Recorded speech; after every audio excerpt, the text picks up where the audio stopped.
Hello again to all the fine folks who are tuning in whenever, wherever, and however they're doing so to this podcast recap installment for episode 8 of the sci-fi original series Revival. Spoilers abound, as we always say, so if you are checking this podcast episode out, may it be after and only after you are fully caught up to and have seen episode 8. And we are back here discussing said episode titled A Rose and a Thorn, the we being myself, Shawn Talley, joining me as she does, Liz MacArthur. Welcome back, Liz. Hey, thanks. Hi, everybody. I'm excited to get some answers out of you.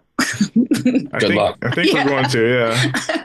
Yes, thank you all for tuning into the program presented by, hosted on the Paper Street Pictures Podcast Network feed across many a podcast platform, on Paper Street's YouTube as well. The question answers in question are, once again, the creators, the showrunners, the executive producers of Revival. Thank you for joining us once again, Aaron B. Koontz and Luke Boyce. Hello, hello. Yay. As we teased the previous episode, A Rose and a Thorn was going to be heavy on the flashback, and it was. We do a couple little time jumps throughout and do catch ourselves up to the present timeline. So we will jump right into this episode written by the gents in question here. Ashley Park. And Ashley Park, sorry. Yes, she does have the writing credit.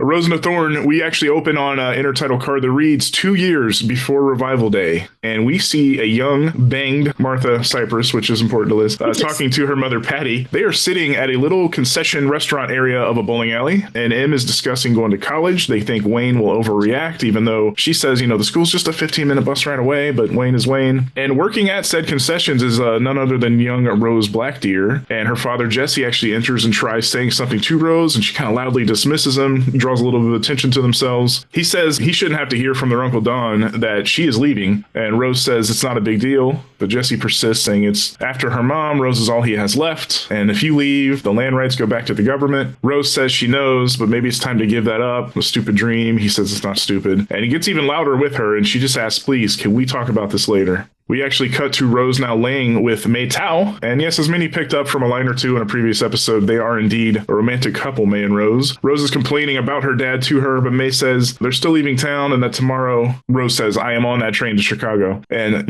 she says they need to do this or something else is going to get in the way. They'll end up stuck here till they're 50. And we now cut to Rose outside of the Blackdeer home. It is nighttime. She's holding a flashlight and unlocking a cabinet and pulls out a tackle box. And we will get a better look at what's inside this box later, but we do see Rose open it up and pull out a couple of rubber banded rolls of dollar bills of varying amounts. She stashes them, closes it, puts the box back in the metal cabinet, at which point Jesse comes walking out of the house and calls to her, asks where she's going, but we actually don't see her answer. She kind of holds for a second, and then we cut to her sitting at the bus stop later that same night. At this point, a car pulls up. Is it May? No, it is a man who we do not see the face of and whose voice is a bit muffled. Some, I would say bird-eyed viewer. Let's say bird that was rescued by David James Elliott-eyed viewers will be able to maybe discern who this person is, but for now, we just see sort of a dark figure. Rose asks what he's doing out there, and he says he's just passing through before asking where she's headed, and ends on saying, do you want a lift? As we go to credits.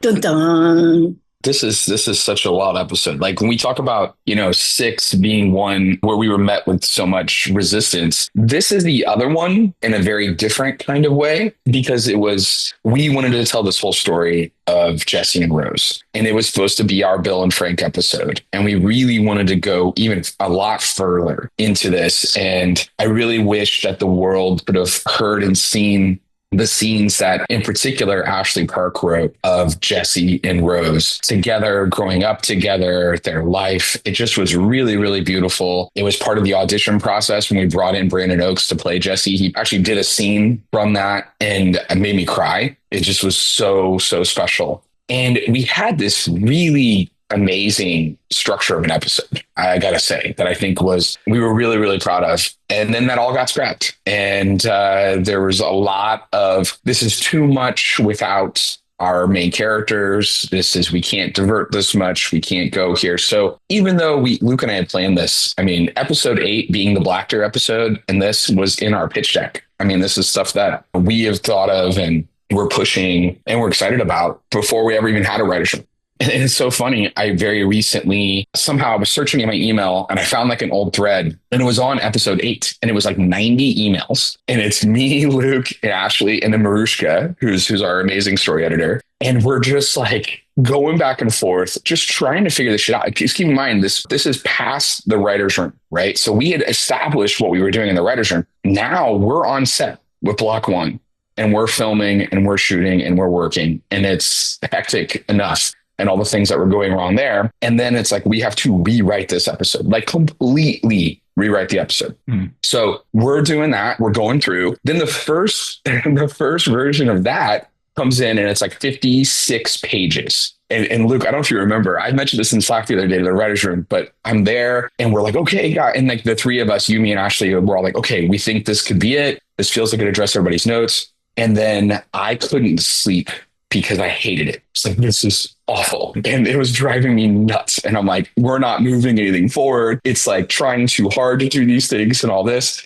56 pages and we have to get it to 42 minutes. And I sent this like long email. And then Luke, this is when Dubs' birthday and you went back home, we're there and Ashley was working on something else. And I just remember being like, what the hell are we going to do? And we're like up against a deadline. And then I remember having like, okay, we got to do a whole other pass on this to kind of make it work. And it wasn't a rewrite of the whole thing, but it was like, try to just take a step back because we were just so in the minutia of like trying to do too many things. And I talked with our sales agent and he gave me some notes and then, which were really good notes, actually, I think in hindsight, now that I've looked at what some of those were. And it became the tease was this, and which was a big kind of unlocking piece of this in that we streamlined a lot of this down. And it really became this, and then how the investigation is going to work subsequently after that. But anyway, just to make a long story short, I'm looking at this thread and it's just like fun. It's fun now. It's funny, but it's also like heart rate inducing to reread the thread. And it's like, okay, I don't like this, guys. I don't know what to do. And Ashley's like, I don't even know. I can't parse all these notes. And, and Luke's like, it's my daughter's birthday and all this and like all these things. And like, it's all crazy. And then while I'm getting things from like the set and I got to run over there and I was like, I'm just going to take a stab at this. And I'm going to rewrite this.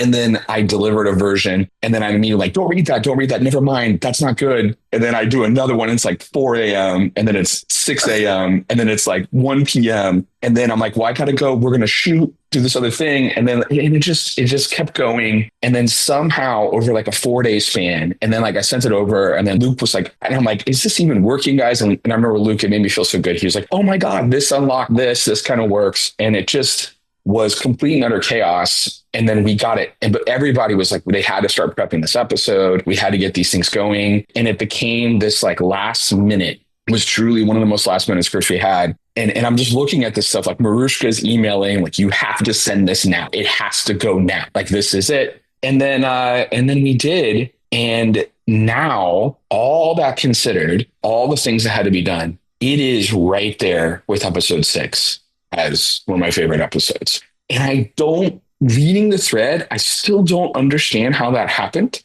I am not entirely certain. I think there were still refinements, and from there we're tweaking scene by scene as we're moving forward. And like Ashley did another pass on another scene here and Luke did another pass here and I did another pass. And we're continuing to do this. Samir had some great ideas for how he was going to shoot things as a director.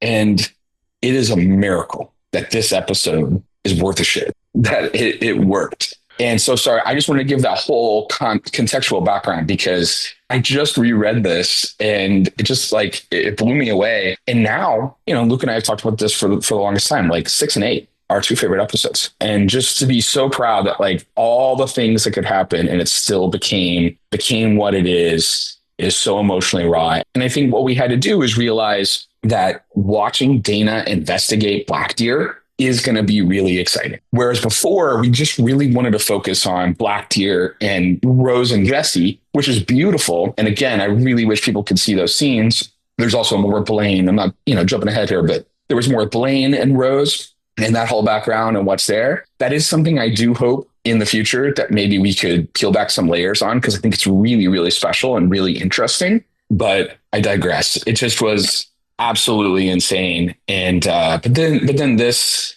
how we were able to do this button and then to come back at the end with this button and contextualize that, I think was really a big key in unlocking how this was going to work. And then we're like, oh, well, now I want to focus on Brent. Now I want to focus on these people and understand how the Blackdeer case came about and work our way. But the whole thing, and then it's like you get to those last 2 acts and then you're back in modern day, and how that works. So anyway, it just was one hell of a journey.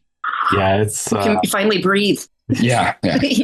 It's hard to think about this episode without thinking about what it was. And there's there's three. This is the third version of this script, really, if you kind of narrow it down. It's funny to me because just a really quick thing, we can move on. But remember the first draft, which was much more heavily in following Rose. The episode was very Rose focused, Rose and Jesse focused, I should say. And one of the notes we got was, why would we care about this character that we haven't seen before? We don't know who it is. And the funny thing to me is over time, that story got pushed and condensed all the way into a teaser. And that's it. The whole thing with Rose is a teaser. But I look at it now and I think, I love Rose. Like Lena is so good. She's so compelling. And there's like effectively three-ish scenes of this character. And I want to know her. And I think that it hurts a little bit. I think what the episode ended up being is wonderful. And I love it. But like Aaron said, there's so much there under the surface that I wish the audience knew. And I do hope that we get to explore it later on. And I think we will, God willing, we get more. But yeah, and throughout the episode, there'll be moments where I might say, oh, and there's more to this story that I can't wait to tell. But that's definitely, there was a lot there. And I think one of the coolest things about it originally is Ashley had written the original outline for this episode.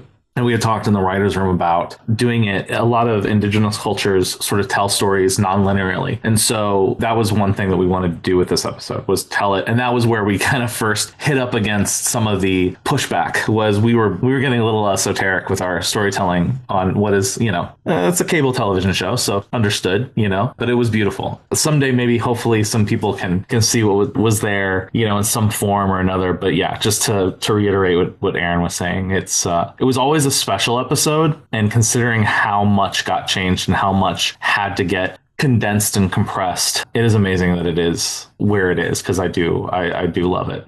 We should release Brandon's I thought about that audition. Yes, with the scene, because that scene, it's just so magical, and it's just a scene with him and his daughter, and that'd be worth people seeing. I think would be really, really fun. Again, credit to you two and Ashley, because you said there's even more with Blaine and her, but like the economy of that exchange with him and Dana is good enough that I got the gist of exactly what happened. But of course, you'd love to see some of the flashbacks of the father and daughter. But even that, you guys did such a good job of just, at the end of the day, it's Dana believed this guy and knew a father's love and knew he was innocent. And that still comes through. And at the end of the day, it's her POV a lot of times. And you're still kind of playing into that. And it worked. Again, minor miracle, it sounds like, and many iterations later. But yeah, this one did work, all things considered. Yeah, the only episode that'll rival this is 10, as far as like the last miracle, of course, was 10. Yeah. Well, and if you recall, Aaron, I had come home, this whole thing, you mentioned that I was supposed to be working on 10. That was the whole thing. That's right. Yeah. I had kind of done my 8 share and had kind of passed it to you. And I was supposed to go into 10. And we were just so heavy into redoing this that 10 kept getting pushed. I was supposed to be breaking 10, basically, essentially, because we didn't have time to really fully do it in the writer's room. And so, no, we did not do it in the writer's room. To be clear, we did not break 10 in the writer's room. Yeah. And we had one day at the end to very briefly discuss it. Yeah. We knew where it was all going. I mean, it's a little different than other episodes, but it was when we get to that one. Yes. Yeah. Because per Katie, it answered enough questions. So I'm looking forward to seeing how you guys wrap it up. So coming back, we are in that same timeline. We're still 2 years removed from a revival day. We see Dana walk into the police station. As she gets seated, Jesse enters and asks to speak with her. The other cops actually pop up and try to stop him. And Dana says, no, it's okay. And he's like, why aren't you guys looking for my daughter? And she takes him into a hallway. And Jesse says it's been 72 hours now, to which Dana says they've alerted authorities in Chicago and Milwaukee. And Jesse tells her he feels something off, something bad has happened, and pleads with her. But she says, I am not giving up on this. Brent Gunderson hops over and gives some tips about his hip flexibility, which helped him get a candy unstuck from the vending machine, but informs Dana that Jesse's neighbor heard tussling and yelling the night before, and that people heard him yelling at her at work the night before as well. We now jump to Dana. She's popped up to the bus stop, She's inspecting the ground. We're now in some very snowy weather here too, very Fargo-esque. But she notices some kind of cloth on the ground and takes it as possible evidence. She calls Brent and actually says, can you meet me at the bus shelter? I think our missing person case just became a homicide, which ends Act 1. Was also a big revelation, which is what is the end of Act 1, right? And then like just going through like how this was all going to kind of like unearth. It was a lot of fun this episode too, as like an aside, to kind of place in to help us understand Brent's motivation and what's going on, and to like, well, why would he do this though? Like, I thought they were friends, and what happens? And you can see his curiosity that starts to pick up. It's almost, if you really pay attention and you track it, you can see the moment where Brent takes a bribe to become bad, to go bad, where to plant evidence. You can actually watch him where this is kind of happening for the most part. And so it's, it was interesting and fun for Mark Little to kind of play. And also it just gave us an excuse to bring Mark Little back, which is always a joy. And then that snowy blizzard is a real snowy blizzard. So we were so happy, the look of it, because we're like, oh my God, this is what we wanted so much of the show, but we actually couldn't afford as much snow as we wanted. So they would just allow us to dust in certain areas because we shot the majority of this during the summer. Or at least, fall prior to like full snow. But then as we kept shooting into the later, in block 2, there was actual snow. And so we got legit stuff. Like in 6 also, when Dana's on the bridge, all that's like real snow and sludge. It was just a nightmare out there shooting. Actually, we shot these, I think the same, or one of the like days right after each other, like that part of 6 and this part of 8. But it was full on blizzard. And I remember when we were doing the trailer, I was like, we got to get this shot in the trailer, because it just feels so far ago. It feels the scope. And I love how Samira did that because it's all one take and it's just there and it's just long and it's just waiting and she's coming right to the lens, and bringing her to you. It was just a really nice, patient way of unearthing that scene. And we won't talk too much about the bus shelter fight that we had because we couldn't afford a bus shelter and we had to make our own bus shelter. I think you should talk more about that. It just was like, for some weird reason, we had spent so much money on so many other things and we could not find a bus shelter. And it had to be at this one location to shoot where the roads were that we had control over and everything. And it was like, the quote was just really expensive to build a bus shelter. And everybody's like, you got to cut the bus shelter, cut the bus shelter. We're like, no, you don't understand. Like, we need this shot. And again, credit to Samir again for that shot of Lena Rose, when she looks into the lens and they're in the bus shelter and the way that's lit. Oh, so good. But yeah, it was just one of those things. And then we had to go on Craigslist or whatever their version of Craigslist. There's something else out there. And I think it was Facebook Marketplace and stuff too, and find this thing that could be a bus shelter. Because it wasn't a bus shelter. It was something else. That's cover thing. Yeah. And then we did it and stickered it and whatever and turned it into this. And the amount of time, I think we wrote a scene without it in it and I never delivered it. Because I kept saying, it's not possible, guys. It's not possible. But I did write a version without a bus shelter and I hated it. So I never delivered that version to them. So that way they could have the excuse. Because what I've learned is they're like, can you just write the scene? And then look, if we don't get it, we'll do it. No, that's a trick.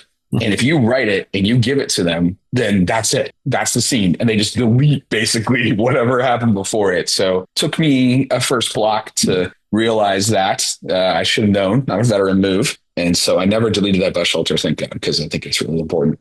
No, certainly. And it'll come back around later. Back on Dana walking up to the Blackdeer home with a couple of officers, including Brent in tow. Jesse answers and Dana tells him that she's sorry, but they are going to need to inspect the entire premises. Jesse doesn't understand what's going on, and we see some officers looking through drawers. Dana opens that same tackle box that we had seen before. We now see some beads, some wristbands, and bracelets, and she actually holds up a bracelet with some, at first, what might be some teeth or claw-like pieces on it, and she then pulls out a sack of handwritten letters. We see that at least the top one showing the envelope at least is addressed to Rose. Brent walks up with a document he says she may want to see. It is indeed that land ownership contract that was mentioned belonging to Rose. And they're now showing it to Jesse outside. He says, yeah, that's why I don't want her to go. I don't want her to lose this. To which Brent replies, yeah, or maybe you don't want to lose the land. And Dana tells him that by leaving, the land rights do revert to the government and that Mr. Blackdeer, that is a motive.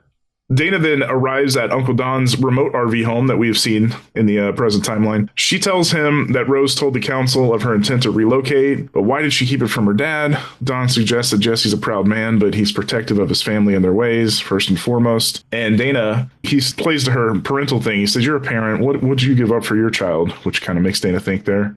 I will say a couple just little small things in this interaction, which I think are really great. This is also a scene that for time we almost had to cut. I'm so glad that we didn't. This is a fun example of don't tell dad again. And the secrets that you keep from your parents and why, and paralleling obviously what's going on in our A story. But it was just fun. Do you think of the May Tao and the Rose of it all that Jesse was not aware of? And also 2008, two women of color in a small town, Wisconsin, having a relationship probably wasn't the coolest thing, I'm sorry, 2006, excuse me. Or 2005, I guess, technically, because it's actually October. Thank you. Yeah, because Luke and Angie, our wonderful script supervisor, deep dove into, it's almost like when people do those like Star Wars things where they're like working on the years of when certain things happen or whatever. And it's those crazy Reddit threads. There's like one of those with like Luke and Angie talking about the dates and times of when everything happened in this 2 years prior. So yes, sorry, 2005, October and prior is their relationship. So yeah, even worse. You'd want to keep that from folks. May is a public figure on top of it in a small town. Exactly. Yeah. So like working our way up, in the news. But yeah, just like, why do we not tell our parents certain things? And it's just a fun thing to kind of come full circle. For sure. Dana walks up to Brent at the police station, who is on a call with somebody. We learn that it is his mother and that his little brother is in fact his twin, which is a bit, I'm guessing you guys are going to want to possibly pay off later. Is he an evil twin? Or is Brent the evil twin? Nobody's... yeah, it's there's a lot to talk about there. It is I don't know what I want to say or not now because it's fun. It's fun. I will just say that Luke and I haven't talked about this, but I believe, if I may, Luke, I can speak for you for a second because I talk too goddamn much anyway. But we both are very much enjoying how people are interpreting that law. That's all. And I'll leave it at that for now. I'm sorry. That's not fair. Yeah. It's fun for us. It's fun for us. So.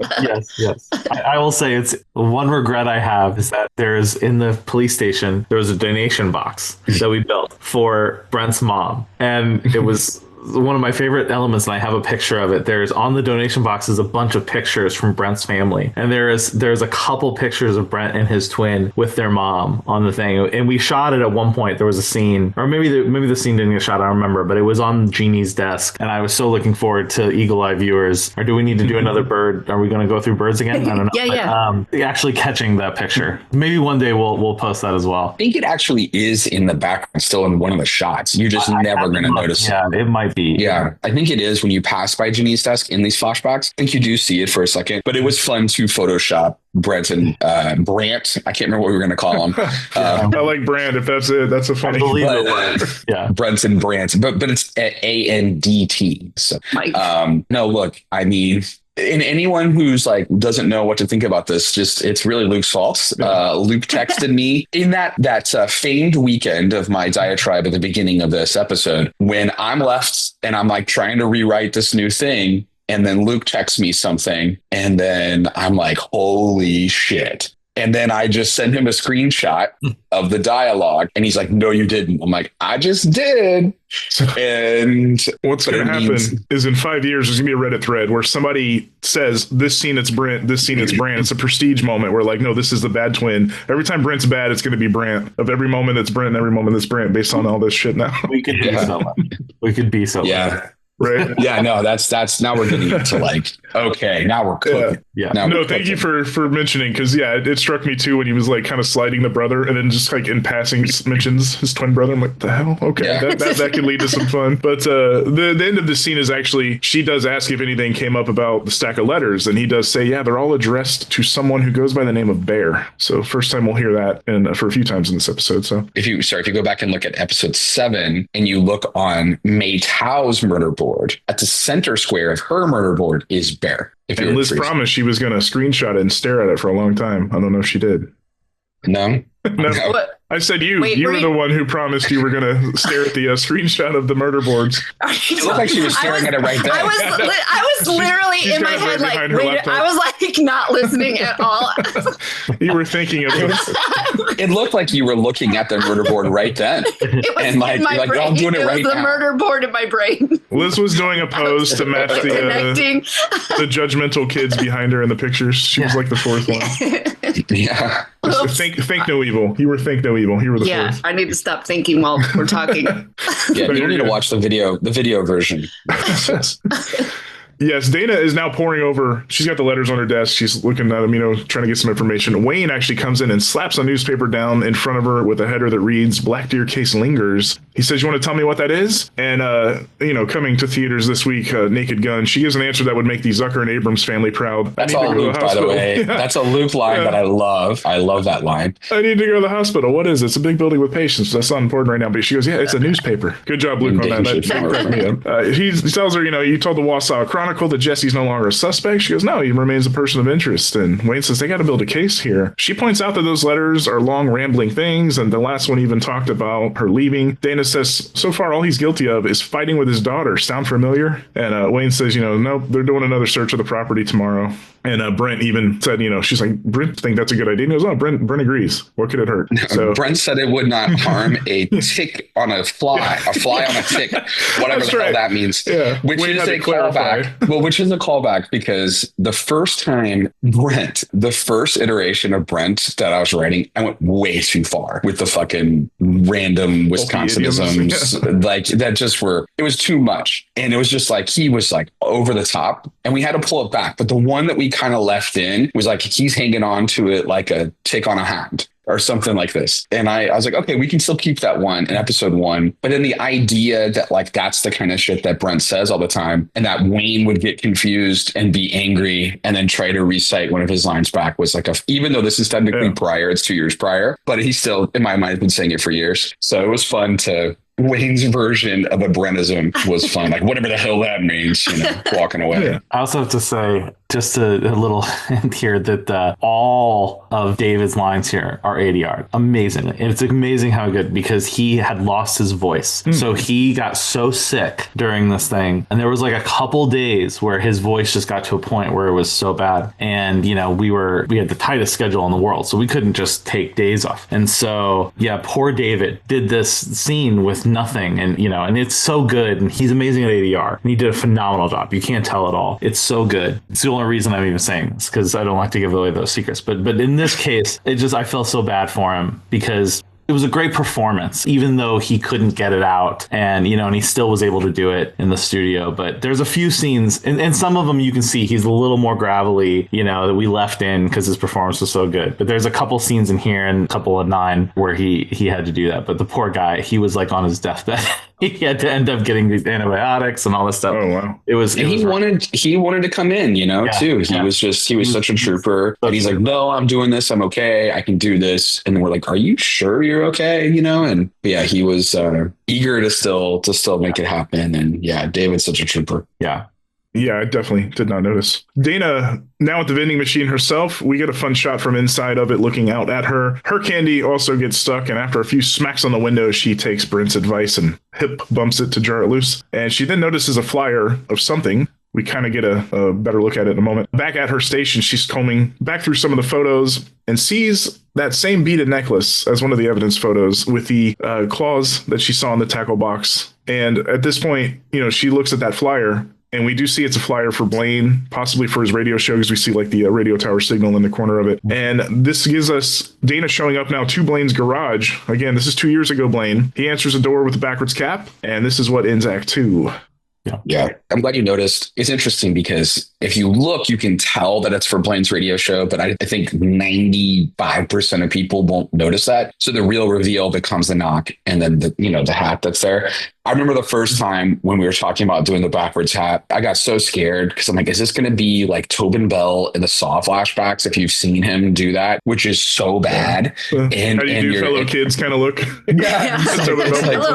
Steve Buscemi with that's what the Tobin Bell is in Saw. Yeah, but Tobin Bell and the Saw flashback is just so ridiculous with like his backwards hat. And I was like, but it worked really well. It's also fun that like people were like, oh my God, Stephen Hawke's handsome, and I was seeing quotes in the live tweet of that. And I was like, all right, okay, cool. And he's a very handsome man. But yeah, this was another, I love the way that this came because you're in this flashback. We've alluded to this history of the Cypresses and Blaine and the Abels. And there's little hints, here and there that people have been picking up on. And then here, you see kind of the first meeting of Dana and Blaine, which if you go back and watch the scene in episode 4, when Dana is meeting Blaine and you see Dana's response from M when she's like, Blaine was on the guy, that crazy radio guy was on the bridge. And she's like, Blaine Abel was on the bridge. And this was always meant to be, like, in my mind, there's this really wonderful moment in Zodiac where Jake Gyllenhaal's character is talking to Ruffalo and he's like, look, I think I know the guy. It's so-and-so, right? And then Ruffalo's like, meet me at this diner. And they go to this diner and he's like, you just gave the name of the one person that I always thought was the Zodiac killer. And in my mind, this was Dana's instinct of Blaine, that she just thought it was Blaine, but then had to get redirected and go a different direction because of what happened.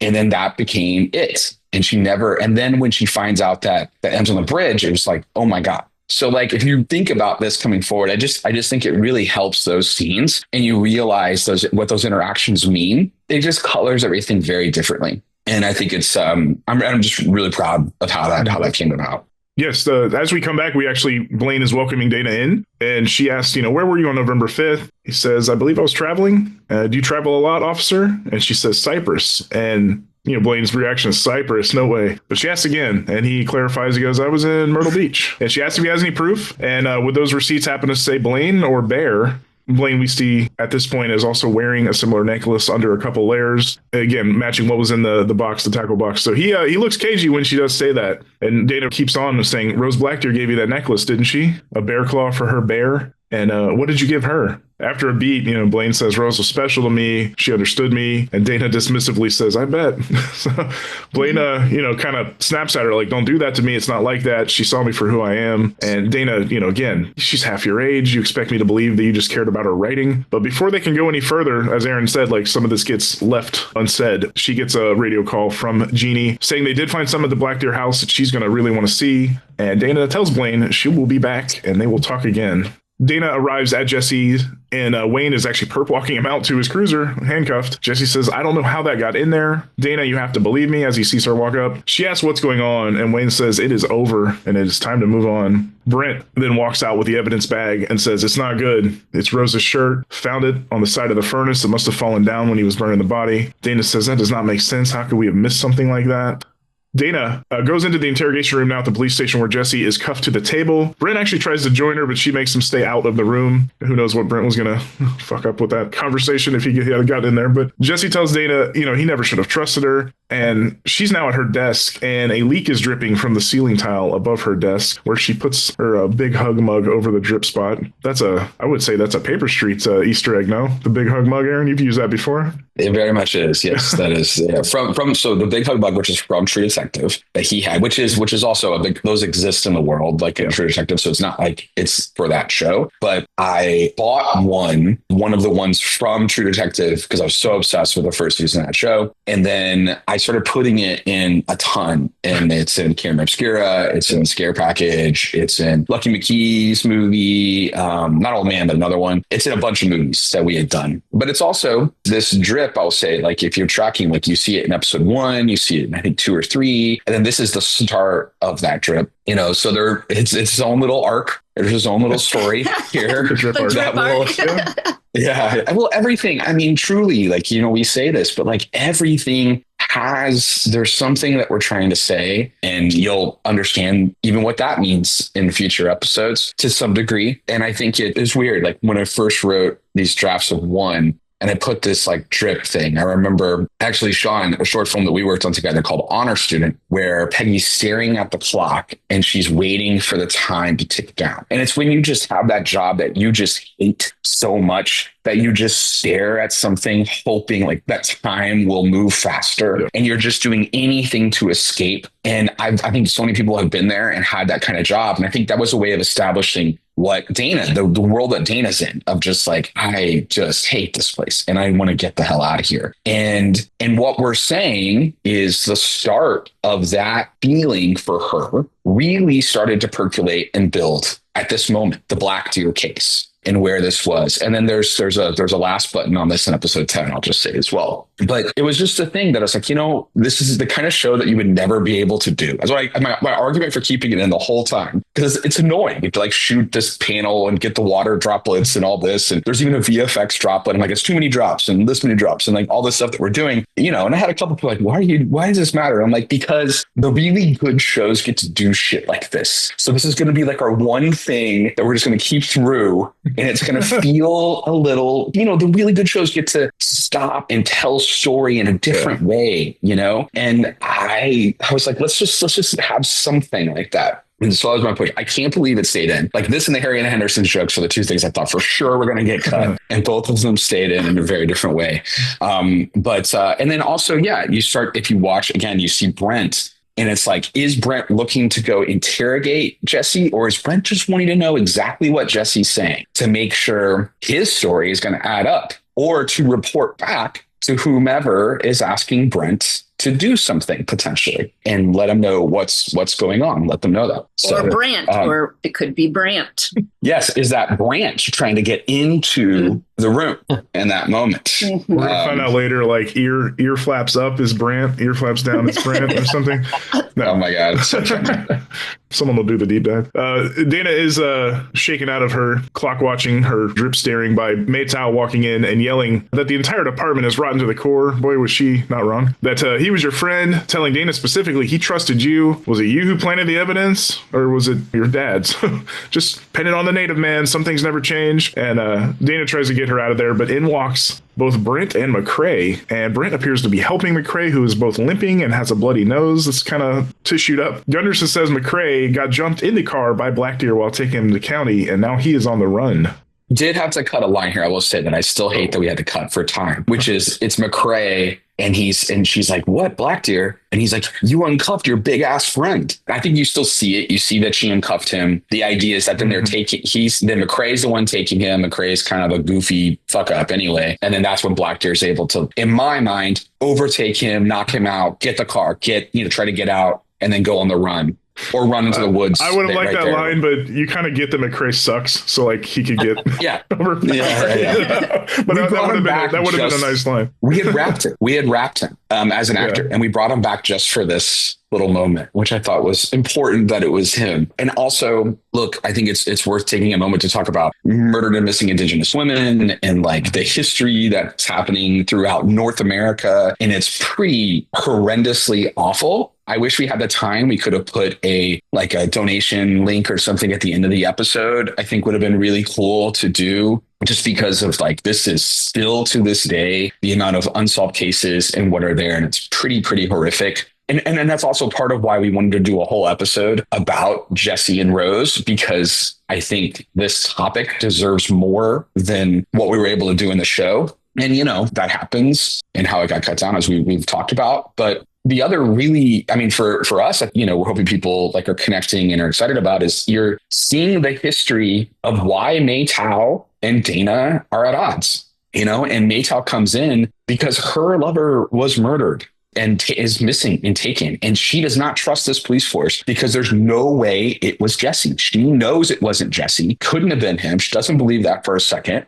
And now this whole thing, has happened, and there's no way it just doesn't add up to her. She probably even has, in my mind, she has physical evidence or things that make it impossible for it to have been Jesse at the house, but we don't obviously get into that level of minutia. But in my mind, it's like impossible. And she knows that. And so she's coming in here and she's pissed off at the police force. So if you start to track all this, now you're seeing the first time you see May Tao in episode 2, this is now her coming in and she's like, and that's why Dana says, you think you're living in an episode of The Wire, because now May Tao to me has this agenda of going against the police, the local police force, because they're corrupt and she doesn't trust them. So she's, in my mind, there's probably dozens of stories that she's done over these 2 years leading up to Revival Day of shit talking the Wausau, police force, right? Mountain Bay County Police Force, our made up thing that we had to do because of clearance. And it makes sense, and it all kind of tracks as far as what's there. And I think it's good. It also took Dan, who's our hair guy, forever to do her braids. Yeah, I remember that was like the longest day, and we're like, we gotta get, and that was the most rush. We're like, get it on, you gotta go, get those braids going, to get her to come in. So I just want to shout out the braids because it was the whole thing. And Dan worked really hard to get her back out to us because we did it. We did the scenes of her. I think it's in episode 9 where May Tao appears in episode 9. Spoilers, and is in the police station. And here in episode 8, we had to do those back to back and just redo her hair for 2 years prior. Oh, geez. Which was the whole thing. But anyway, I think it's cool. And I love the energy that Katharine King. So this is such a huge episode for her, by the way, and just stop and give her credit for a second. Like there's so many ancillary characters, I'm so proud of this cast. Katharine was someone that we really wanted to hire a person who there was a very specific kind of, I don't know what you want to say, like aura that you wanted to kind of capture with May Tao that could kind of go through this world of the ups and downs of what she's going through. And just Katharine is extremely special and just a wonderful, wonderful person. So it's good to see that everything with her is so much more important than we thought. And we're obviously about to get into that with the flashbacks and what goes back to our pilot. But This is when we cut to overhead shot of the woods. We hear dogs barking. There's a big manhunt now on for Jesse over the sounds of many radio relays from officers about the search. We hear a voice say, no updates on Deputy Rogers in Cyprus yet. Officer Rogers actually does chime in on one of these relays saying, "This is Rogers. Dana has eyes on Blackdeer as in pursuit." And we do see Dana chasing down Jesse. She pulls her gun and pleads for him to stop. He's kind of up on a perch. He's got his rifle to his side on a strap, and he turns and says, "Please, I did not do this. I'm not going with you. My Rose is gone. Just let me go too." And Dana hesitates, and he says, "Thank you," and just turns and flees. At this point, Rogers runs up to her and says, "You let him go?" And then she has to just basically radio and say, like, we had eyes, but he evaded them. So leaving it there for now. I have a very important question that you probably are going to want to cut out of this. I believe this is the part I wrote down on the screener. There were like notes at the bottom, and right here it said, remove Boogie. Oh my God. Okay. Yeah. So that should not be in the screener. So look, okay. I mean, I don't mind. You can leave this in. Because I think this is important. And I mean it. I think this is important. Okay. I think it is vital for us to take care of our actors. And there was a shot that was a side angle of Dana when she's pointing the gun, and she had a big old booger hanging there. And because you're like looking up her nostril, you know what I mean? You're in all these vulnerable places. And this is such an emotional scene. And I remember Sandy, we were talking about it, and it could make my immature self laugh potentially, because I'm like, oh, look at the booger, and then I'm missing the emotional piece, but also you want to make your actors look good. Right. You want to, I don't want them to look at something like, oh my God, why'd they pick that shot? Or why'd they do that thing? Or my hair looks awful. Like, we're focused on performance first, but you want to look at those things. So that was a VFX note. It was last minute, and we did remove the boogie from Mel's nose. She's always just funny. She can't even help it. She was just being funny. Yeah, it's such a thing. But Luke, do you want to talk, this is like a huge moment because this is the history of the Blackdeer case. Yeah, this was there was some even bigger versions of this, and we almost didn't get it. We almost didn't get this scene. I can't even imagine the episode without it. But yeah, Dana chasing Jesse down and having to make this decision. This is the moment her life changes. This decision has a ripple effect with Dana, stuff that we don't even see. But we kind of know in terms of what happens with the family, with their mom, things like that. Something we'll find out a little bit later. But this is kind of this is the moment that everyone keeps talking about with Dana about fumbling the Blackdeer case and things like that. This is sort of where it all changes for her. So it's a huge emotional moment. And I think Brandon is incredible in this scene. Melanie is incredible. Just the emotion that is conveyed through just these looks and these moments. Every single time I watch it, it just chokes me up. And it's so beautiful. It's one of those touchstones of the show that I'm just really proud of. And we talked a lot, Aaron and I talked a lot about, what would this be? What would be that moment? And it kind of came down to this because we knew that it had to be big. Everyone keeps talking about it in this town. So we knew we had to get to this point where something happened with Dana that people would talk about. And so I remember, getting to this point and talking about it in the story and this is great. This works. And the way that they pulled it off, and Samir pulled it off, I think is beautiful. Yeah, because if you add the totality of all this, right? Her and Jesse, we know were friends. You can see by their rapport that they were friends. And then Dana is investigating Jesse's house, does not find the evidence of her friend. Then Wayne's like, we got it, and she's saying he's not a suspect in the press. Then Wayne's like, nope, we got to go back here. I don't trust you. There's a tick on a hound of a thing or something that Brent's alluded to. And by the way, that's interesting that he's like, I talked to Brent and Brent says we should go back there. Well, that's because Brent has placed something at the house and knows that, which we're going to get into. So you have all that. That's egg on the face alone of like, you messed it up. Then she uncuffs him when he's in the place. That allows him to then get out. Then she has him in her sights and he says, you're going to have to shoot me. Let me go. My Rose is gone. Let me go too. And Dana is impulsive. Dana is but empathetic. And she feels it. She knows it's not. She feels it in her bones. It's not him. And like, what am I going to shoot this guy? Like, I can't do that. And then she lets him go. And then Rogers runs up and is like, what the hell? You let him go. It's like he evaded.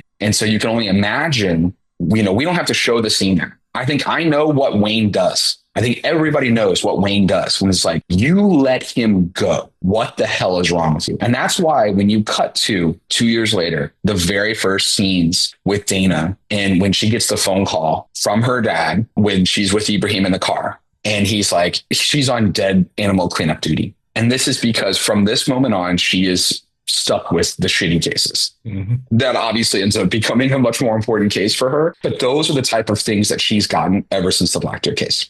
And the literal first lines, well, the actual literal first lines that Wayne says is, it's not my fault. It sure as hell isn't my fault. But then right after that, as they turn the corner, he says, you've been running ever since you fumbled the Blackdeer case. So it's like, he's given it to her right then. And then we've obviously continued from there. So yeah, it's just, once you've seen the whole show, this whole season, that is, you'll come back to this moment as truly the most pivotal moment, I think, in the entire show.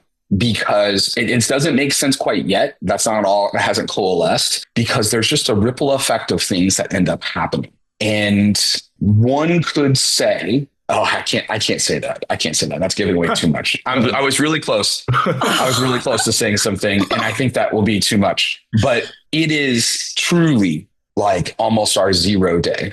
In a way. Yeah. And that's I'll leave Once it an episode, Aaron gets to the edge and we see Luke do like the Scorsese, this is cinema hands, and then comes back down and Aaron goes, all right, never mind. Yeah. There's just a little point I want to make on this is that there was a lot of talk as we were building this because there was a lot of question about Dana being a cop and what that means. And there's, in today's world, as we know, that's a difficult subject to broach. It's very complicated. And there was a lot of talk about her being a good mother and a good, and all these things, and a lot about being a good cop. And we had to ask ourselves often, what is a good cop? And I think Dana is a good cop because I think that she is choosing empathy. Now, you could argue that there's protocol things that she's doing that are not good, right? In terms of the rules and in terms of what you should do in this sense. But this idea that she is presuming innocence before guilt in this moment, she's saying, you know what I mean? And even though the evidence is there and, it's in her face, she's still choosing to follow this instinct, and an instinct that we know now in context is correct.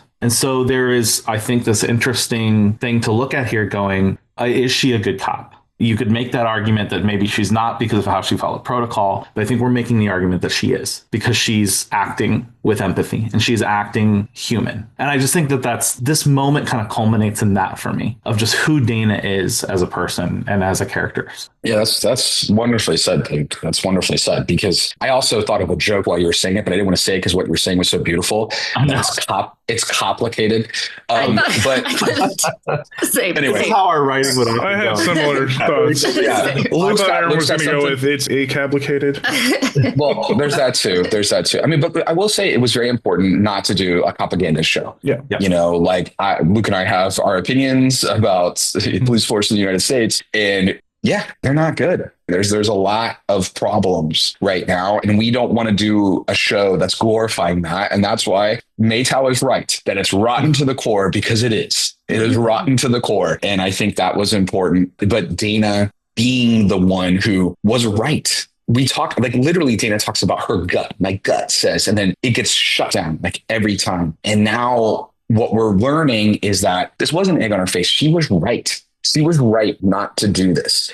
Maybe the way she got there, as Luke Alcone said, is not necessarily protocol, but screw that, right? Sometimes you just have to do what's right. And I think you want the cop who's like, I understand that what I'm supposed to do right now, but this is wrong. And I'm not going to do it because it's wrong. And I think that's a really beautiful thing.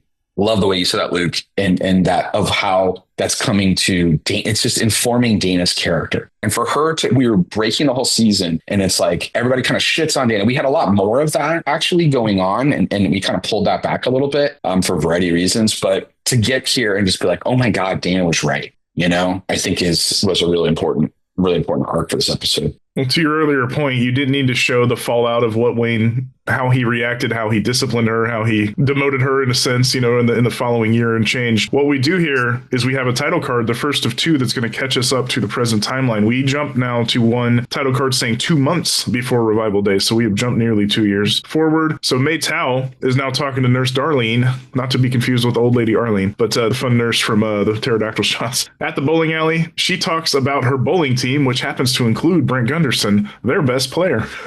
She continues, and honestly, we would be celebrating our 7th championship in a row if he had not missed the game 2 years ago. May follows up asking if he ever misses, and Darlene says no, he's very dedicated to the cause. He's shown up sick before. May confirms that this tournament takes place at the same time every single year, 3rd week of November, Bowler's Christmas. Feels like something Aaron would say. Is that a real thing? No, that's actually okay. I love it. No, mine was Wisconsin Pride. Okay, so let's no, but that's actually is such an amazing writer and has a really sly and interesting sense of humor, and it's fun. But that was actually. But yeah, in this small window of time, this is 2 months prior to Revival Day time period, we're still with May. She's now at Don's RV telling him that the only night that he ever missed was the November night 2 years ago, one day before he found Rose's shirt. Don is not following yet. He said he had food poisoning on that night. Don asked why Jesse would see him there, or why he would not see him there at his house. And May says it was a Thursday at 8 p.m. And Don goes, he was at the tribal meeting. And May immediately connects, he must have known that and planted the evidence while he was out. He totally framed him. And May says, I need to get to Jesse, please. We jump to a card that says Thunder Bay, Ontario. We're at night, and we do see a large man leaving with a chainsaw in hand. Looks like a logging job or something similar. And a fellow worker says, "Good night, Justin." And that's when we see May approach this man, and it is in fact Jesse. She calls his name and quickly, says it's okay. He said, "No, you should not be here. You should leave me and leave me alone." And she goes, "I am not here for you. I am here for Rose." She pulls out a photo of them together to show him. It says she's looking into the case, and he asks how she found him, to which she says Uncle Don. She also says, "I was in love with her and they were going to go to Chicago together." And he asks if she knows who took Rose. She said, "Not entirely, not yet, but she is close." And that's when she holds up a picture of Brent. Yeah. And we start to, this is what's coalescing, the phone call of Brent and then what she's kind of figured out. And it's because the phone call with Brent, when he's talking about his mom, the medical bills that are piling up. So he had this money that there's a wealthy person, someone's able to come up with, or at least has the $10,000 to pay for his mom's, for her, she's got the Lou Gehrig's, as he says, which I think was, I love the way Mark Little says that, but, to pay for her operation and pay for some of this. So that is, it's like all these pieces of this puzzle are starting to kind of come together. And this also, I love the way it's why would Uncle Don help you? Why would this be the case? And it's because I loved your daughter, Jesse. And that's him learning for the first time. And again, it's a father not knowing a secret about his daughter, so this is all in our same world and it's all there. And love that scene. It was freezing outside when they were shooting that. And I just think it was really, I think this might've been the last scene that we shot with May Tao too for the season. And just Katharine King's so great here. And Brandon Oak's so great here. Just the way that they play off each other, I think is really, really special. And now what is Jesse going to do with this information? I mean, he's in hiding for 2 years. Oh, by the way, the person who says Justin, that was our DIT set. She's amazing and wonderful. And so she got her actor card for saying one line basically off screen, but all good. Yeah. Proud of her. But yeah, this was a much bigger scene at one point. We were on the shipping docks in New Brunswick and where I wanted to do it. And we couldn't shoot all this there. We had to make it work at another location. So we did the logging stuff, which I think worked out. But yeah. So what we do here is one more title card that now does say Revival Day, but you do still kind of play with their conversation, continue into this as we're seeing Revival Day scenes. We are outside the bowling alley in Wausau, and we actually see Brent get out of his vehicle and meet his bowling team. Jesse is kind of watching from afar on the other side of the parking lot at this. And again, we're hearing May still explain this to Jesse on that night, the cold, cold night, that I think he planted evidence, but I actually don't think he took Rose. I know he had medical bills piling up for his mother's illness, and, he was desperate. And she did find the receipt of said evidence when Aaron mentioned the $10,000. He somehow walked in days later, paid his mom's debt in full to the tune of $10,000. So someone obviously paid him. And Jesse says, I'm going to handle business. May pleads that if anybody sees him, and he goes, no, this can't wait. And again, like I said, intercutting with what is now Revival Day, daytime. Seeing the other team members leave, he doesn't see Brent leave the bowling alley after he's been sitting there a while. So he puts on the black ski mask and opens the door. But in the side mirror, we see, I'm going to call it, this is Brant Gunderson. Angry, pissed off, just gun drawn, mean mugging, and just shoots him twice, cold-blooded. I screamed.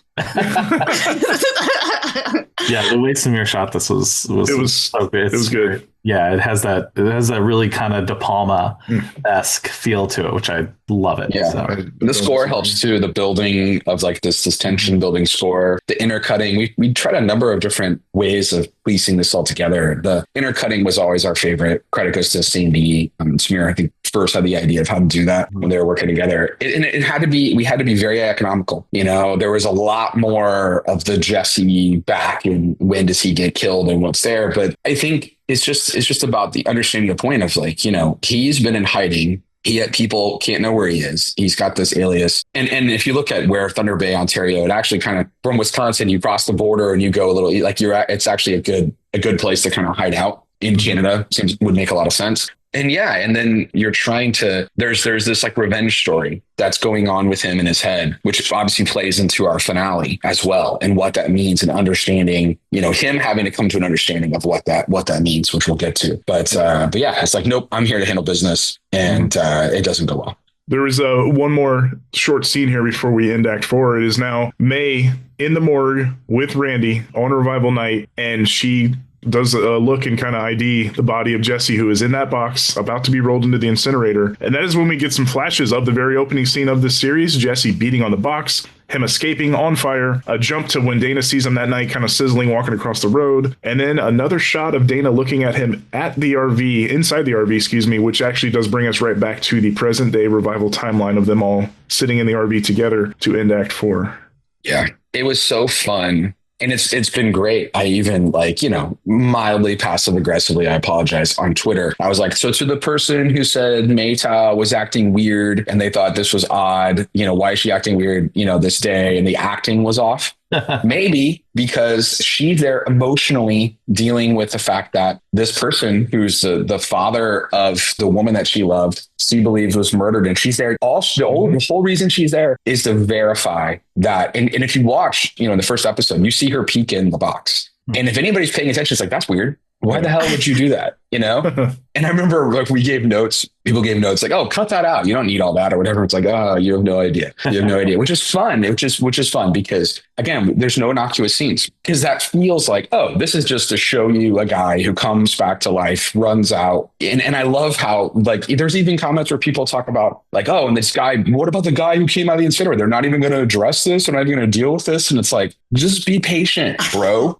Reddit, bro, like we do know what we're doing. I promise you, we might not have made a lot of TV shows, but I've watched a lot of them and we do know what we're doing. And it all is a setup. And we promise you, we reward you for paying attention. And all these scenes are recontextualized. Like it's like understanding what was going on and that why would May Tao, like in the comic, I remember I'm like, I don't understand why May Tao is interviewing Randy. And there was like an answer for it. And I was like, this just doesn't quite cement for me. And then for us to like reinvent this, because this is not from a comic, right? To reinvent this in a different way was just really, really fun. And it rewards the people who watch closely and rewatch and to see what's there. I think that was really, really fun. And it's cool to go back. I mean, I wanted to show kind of the whole first part of the pilot at this moment. If we had a true hour-long episode, we would have put more in there, to really feel it, and you see Brent bringing the body and you see her waiting and then he's there and then she runs in after and all this stuff. And she had to just kind of say that she saw some stuff, but it's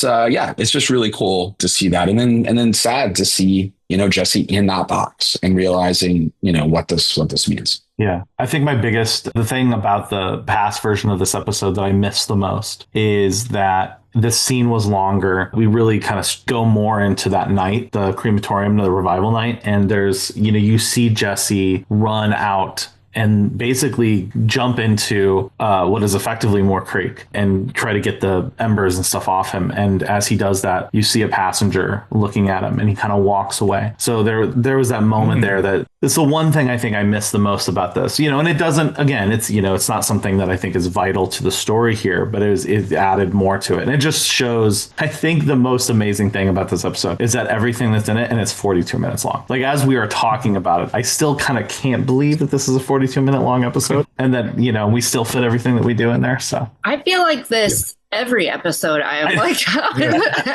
how did I have whiplash? Yeah.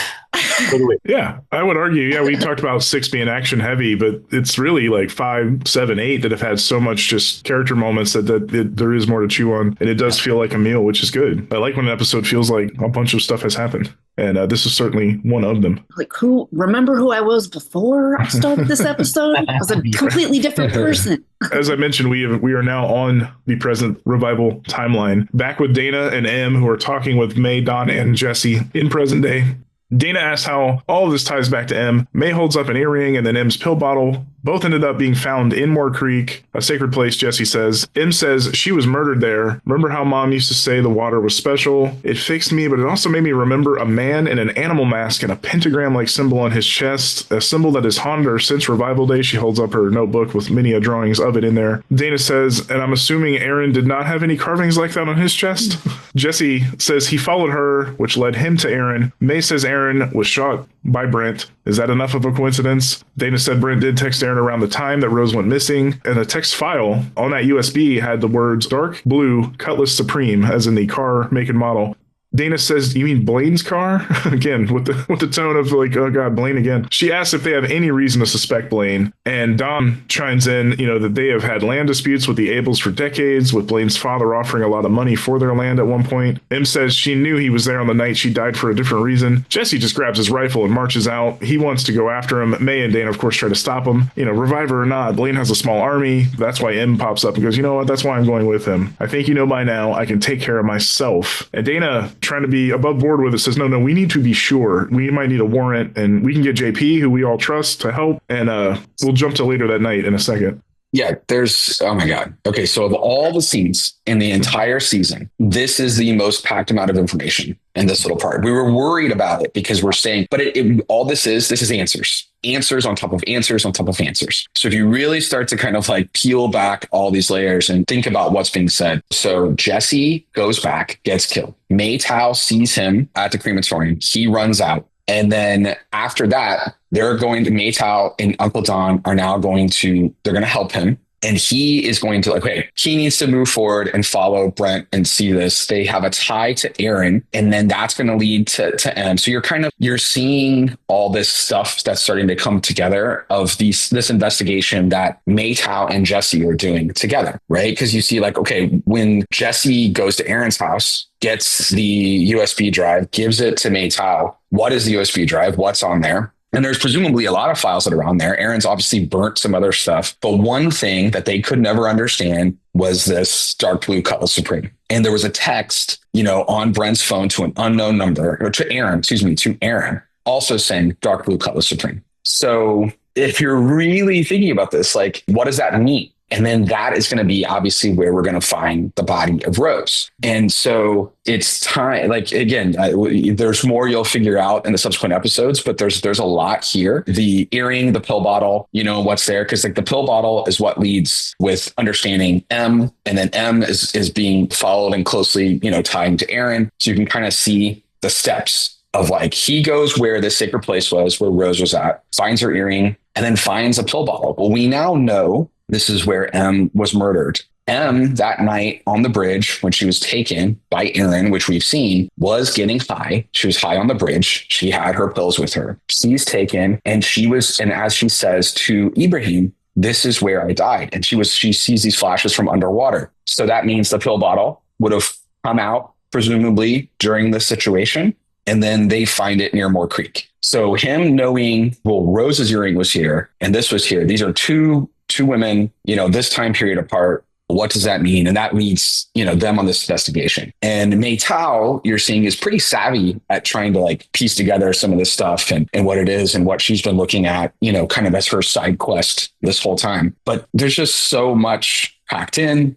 We're understanding what we don't know. The mask, the first time we're seeing the mask was in that flash in 7, but we're understanding that, okay, that symbol on the chest is from her book. And it all becomes pretty obvious at this point that like to them, like it's all connecting to Blaine. And the fact that the Abels and, the Blackdeers in their tribe in particular, they had land disputes and what was going on. And so there's a history there with them. So it's just very well dense. Like there's so much packed here. And I don't think you have to like connect all these dots perfectly. I think you just have to see how it's getting them to Blaine, right? And what's going on. But there are so many answers packed into a minute of information. Yeah. I'm sure I missed something too, Luke. The key for me for this scene is the fact that Dana is the key, right? So there's the investigation that May and Jesse have been doing here was missing something. We see it, like Aaron said earlier, you see who is Bear in episode 7. This is the missing key. And it takes Dana getting to them and working together to solve this mystery. And I think that's what I love. It's like, it's a lot of information, but you get to this point and you're like, oh no, all of this person's experience and knowledge meshes with these people's experience and knowledge. They're giving information to Dana. Then she has the key piece of information for them to put it all together. And now we're moving on. Now the investigation can now continue. Yeah. And Bear being the person that she first suspected 2 years ago. So it's all coalescing. Mm-hmm. Later that same night, M is writing by a fire outside of the RV. May approaches and sits down with her, and she actually reads one of M's poems. And over the lines she's saying out loud, we do see Jesse. He is back in the ski mask. He is breaking a fence, like a chain link fence open at Blaine's property. Blaine, we find sleeping in a chair inside as Jesse approaches him with a knife. I was not happy to see that knife. I was like, no, don't do that. I'm sorry. Oh, no. Hey, man, he's a man on a mission and has been. Dude, since slit a throat, though? Oh, my God. Or like top of head. Okay, I didn't think of that. Yeah. But as he kind of stands over him, we do hear the humming noise of the glowing something in Blaine's compound ringing out, which Jesse pauses and then literally walks away and ends up walking out and up to the outside of a garage door with the kind of, square windows in it. And we do see that light shining out at Jesse. May and M actually share a moment about Rose, and, M says she's so sorry she lost her. And we then get a wide shot of the compound, which is a cool shot. We see what looks like another passenger moving across the pathway in the grounds. And we cut to a shot of Jesse actually following it. They both stop, and he is now standing before a dark blue Cutlass Supreme. Jesse pops open its trunk, and we see at first just him being moved by what he sees in it, and he removes the ski mask and starts to cry. And then we do see what's inside. It is none other than a body bundled up in blankets, which will be Rose Blackdeer's corpse. Back to M and May, though. M says, you really loved her, huh? And May asks if she's ever loved somebody like that. And M says, yeah, maybe, which that'll play into something here in a moment. She goes right back into the RV and calls Rhodey. We should talk about this scene. I forgot this happened. I know. She's still upset about it. Wait, you forgot this whole... I forgot this part. Yeah, I watched the roadie heel turn. There's too many things. The roadie. Yeah, okay, sorry. yeah. No, but we'll get that in a minute.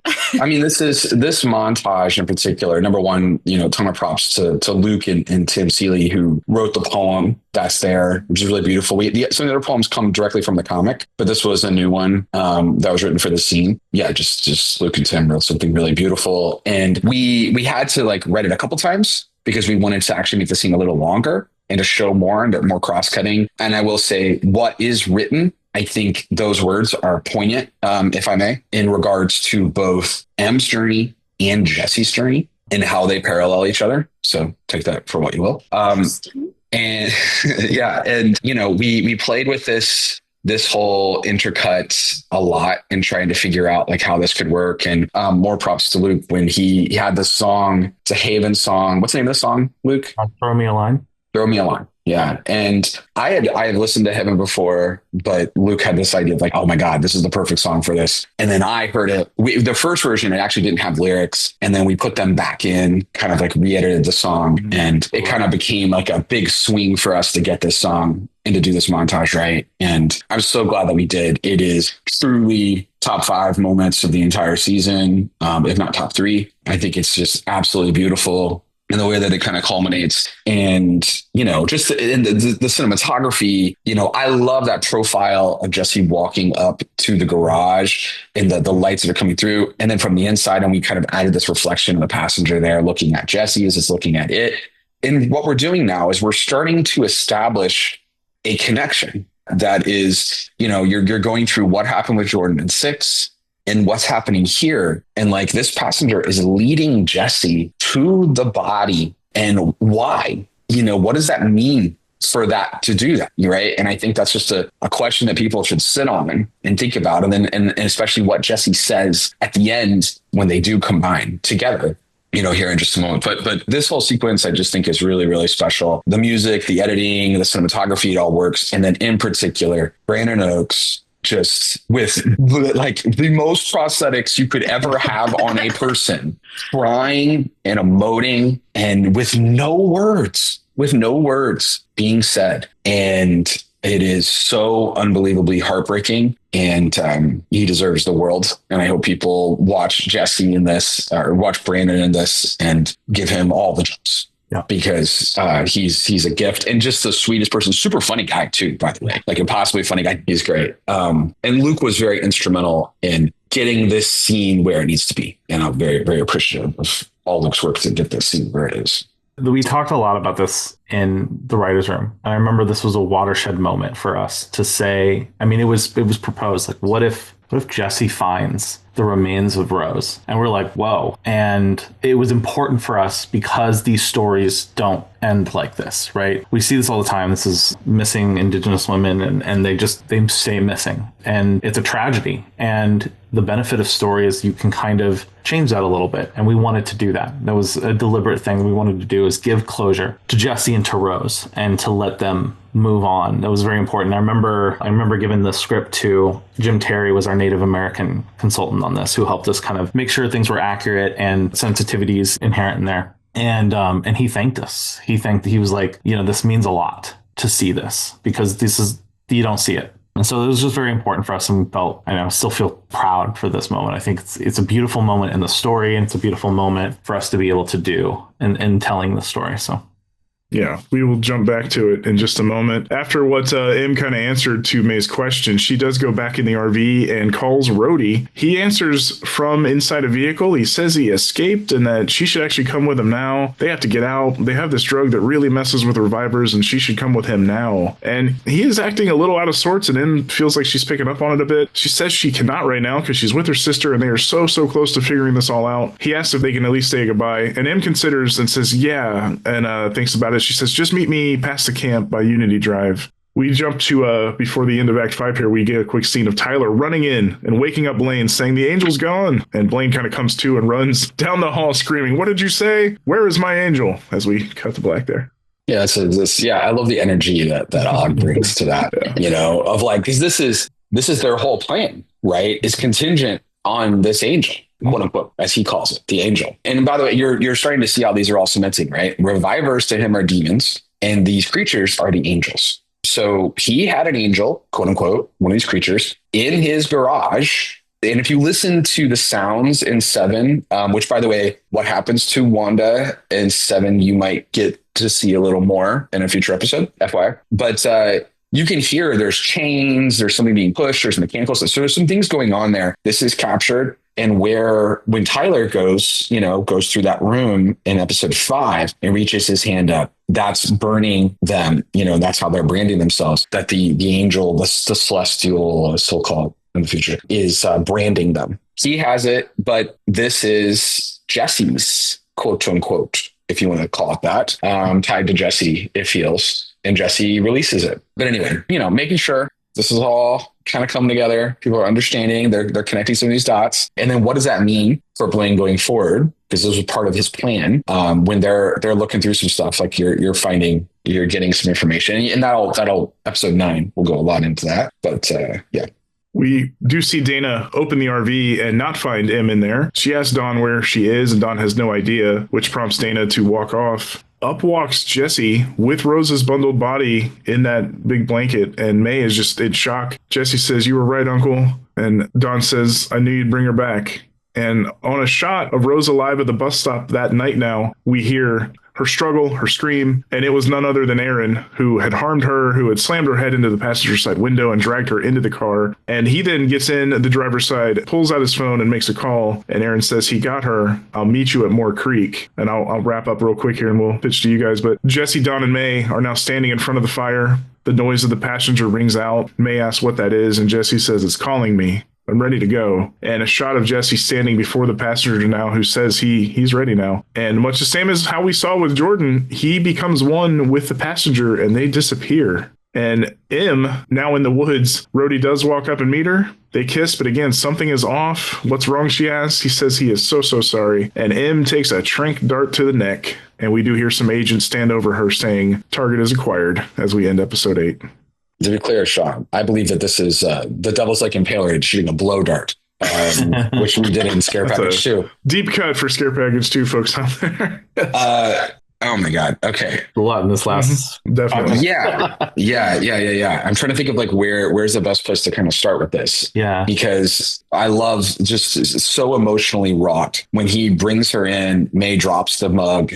We actually re-edited this here at the very, very end with just this understanding of like that Jesse. So think of the story we're telling. Jesse is hell-bent on revenge. And he goes to kill, knife to the head of Blaine, the man who killed we're all looking at the man who killed his daughter, we believe. He's there. And instead of killing her, something calls out to him, right? He's hearing the sound, and maybe he's hearing, it's calling out to him. I mean, he says, and he's sitting by the fire, he says, "It's calling to me," right? So he does say that, like, I'm not giving anything away. Like, he's saying that there. And that gets him to stop with the knife. Also, if you listen to the poem, might be some things in there that are tying that together and talking about this feeling that maybe revivers have. There's other hints too. Damon Manning, when we're in Nella, the reviver support group, and he's like, "There's something missing in me. I feel empty inside," or something like. And what we're trying to tell a story of is people looking for peace and trying to find that harmony that they don't maybe necessarily have since they've come back. And what is going to bring Jesse peace is what Uncle Don says when he leaves. And he's like, "Revenge will not do this," like, I can't remember the exact line, but he's like, he's saying that's not it. But Jesse can't, he still has to go. And then something calls out to him and he stops on a dime, does not kill Blaine. And instead somehow intrinsically is understanding, I'm seeing a creature. He's already seen this creature at the beginning when he first ran out. And then it looks at him and there's something he's figuring. And then they both go different directions. The creature goes back into the water and then he goes off because he's like, "I'm not ready for whatever that means." Right. We see now that they can combine and they go away. He's saying, "I'm not ready to go away because my Rose is not this story that Luke's talking about. Mm-hmm. These murdered and missing Indigenous women who never get found." And he's like, this is not going to be Rose's story. And he can't go until that has happened. And so this is all coming together. And then when Uncle Don, he does such a great job when Ray puts his hand, on the corpse and just like, "I knew you'd bring her home," and all this. It's just I get so choked up about it. I think it's so beautiful. And then again, no damn lines. It's so good. Like if you're a writer and you're like trying to just don't write shit sometimes, just sit there and let him look and he just looks at everyone. Like if you watch, it's him holding his dead daughter and he's looking at everyone and tears are coming out of his face with prosthetics. And you don't have to say anything. You get this all just comes across so beautifully. And again, that only happens when you have the performers that you have with that. I wanted to mention, because I noticed there was a review that mischaracterized, that thought that they were burning Rose's body, but they were actually burning her belongings in a ritual called a ghost meal, which is something that I remember talking to Jim Terry, again, our Native American consultant, who is Ho-Chunk. And Ho-Chunk is a tribe that part of Wisconsin is a very common tribe. And so the idea is that you burn these belongings to let that person move on to the spirit world, to honor them, let them move on. And this is sort of what the intent was, is to allow Rose to move on so that they can move on. I felt that was obvious. It was the same size as the earlier fire, and there was actually like devicey things sticking up, knowing that they were belongings. But have you seen Star Wars? A body being burned is a big giant rectangle. It's like, I know. But sometimes you put stuff in there, and it, and allow me just to get fickle for a second here too. I love when some other things that have, some things have annoyed me, and fuck that. But something has annoyed me is this, like, there was a comment, and I actually responded on Reddit, which I should never do. Oh, buddy, and they're like, well, you know what? Whatever. Yeah, that's fine. But it was like, oh, why would the body smell? The body would smell. How it could be there for 2 years? This is so unrealistic. Yeah. So shut the hell up. Because number one, okay, this actual place that we went to and we filmed is a massive junkyard. There are thousands of cars there. Okay. Oh, yeah. So we were told, we're like, well, a body that they wouldn't find. And these are cars that have been there for 50 years that are sitting on this junk lot, right? That's what happens. The actual lot, which that drone where you see the passenger coming by, that's the actual lot, right? That's still the actual lot. We're there, the whole thing. In that lot, before we started filming, as we were moving cars, you want to know what they actually found inside a car that had been there for many years? A dead body. Listen, 100%. I thought you were going to say a dog, maybe, and it's... Yeah. I thought you were going to say dead body. A dead body. Because, and also watch Making a Murderer. Like, this is like, this is a very common thing. And where people go to hide bodies many times are in junkyards. It is a common thing. This is not a random thing. Okay, so Reddit commenter and others too. Also, she was murdered in the winter. It's cold, right? It's October, but still, it's very cold. Where you're at in Wisconsin. If they were to bury the body, for example, it'd be pretty frozen and pretty hard to do that. And what's going on? So if you were not going to bury the body and you were going to put it somewhere, you would probably place it in the trunk of a car. And we know that Aaron texted Brent dark blue Cutlass Supreme, right? Or Brent texted Aaron, excuse me. So what does that mean? I don't want to give too much away, but it kind of sounds like Brent's telling Aaron where he put a body. I don't know. I mean, I do know. But you know what I mean? Like, anyway, so just things of that. And this idea that, like, God, it just annoys me. This idea that we didn't think about this stuff is infuriating to me. And, and it's like, just watch the whole show and then come. And you know what? I would love to do like an AMA and come in and it's like, bring it on. Right? Because there are 3 things that I know are wrong in the show. And 2 of them, no one's even called out yet. 1 remains to be seen. So no one's even caught into the thing that I know are actually like, I don't have agreements for that. Unfortunately, because of like shit that was out of our control. But everything else, I challenge anyone to find actual plot holes, and I will fight you to the death. Not to the death. So you're putting a challenge out there. Now you're challenging them. I have no problem with it. I have no problem with it. You can clip this and tell anyone if you want to. I don't care. You can clip it out there and say, go find the plot holes, find them, bring them to me, and let's have a discussion. Because I'm telling you, they're not there. And I welcome that. I take a lot of pride in it. I'm very OCD. And Luke knows, like, there'll be times where I'm like, I'm sorry, guys. And everybody else thinks it's good. And I'm like, I'm sorry, I can't do it. It's not tracking for me. There's a logical thing that is not locking in my head right now. And I cannot let it go. It will drive me nuts. Will you be able to talk about all 3 of those points on the wrap-up show once the season is out there? Hell no. Okay. Because they might lead into some other... No way. Well, no, you said one has been found by some folks, or has been asked by some folks. So maybe one was mentioned in a roundabout way by someone. I won't say who that was there.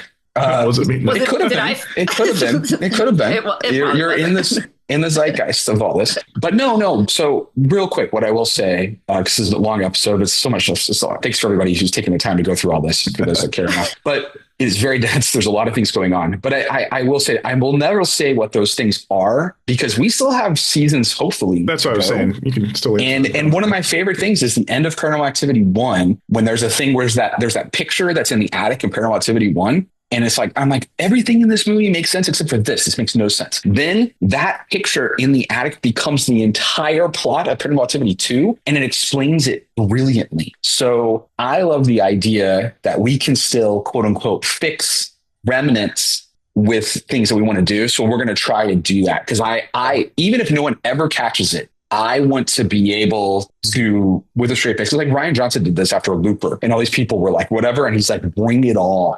what he could do. And I've always appreciated him for doing that. And I kind of want to do the same thing here. So there's, to that point, there's a thing in 10. What we find out about Rose in that moment makes her, I'm trying to think of the right way to say this without giving away, but it sort of answers that question as well. It's something we can't say yet, but you will see something with her that also explains things a little bit. The only thing I had was that I was a little more confused about Aaron as this episode ended, because his evilness was on full display here in a couple ways. And like, I kept thinking he was nothing but a patsy, but he straight up is the one responsible for grabbing Rose, what seemed like slamming her head into the window because the window shattered and stuff like that, and like dragging her into the car and doing the bidding for somebody. So yeah, I don't know how much more that's going to get explored, but I'm looking forward to more dots connecting. There is something fun about, and I won't say anything, but just Aaron saying, I didn't kill you in episode 4. And we just sort of accept that. And I don't know that it's more complicated than that. Let's just put it that way. So just believe after seeing what I've seen, I agree. Yeah, I mean, and what was the key to that is he destroyed,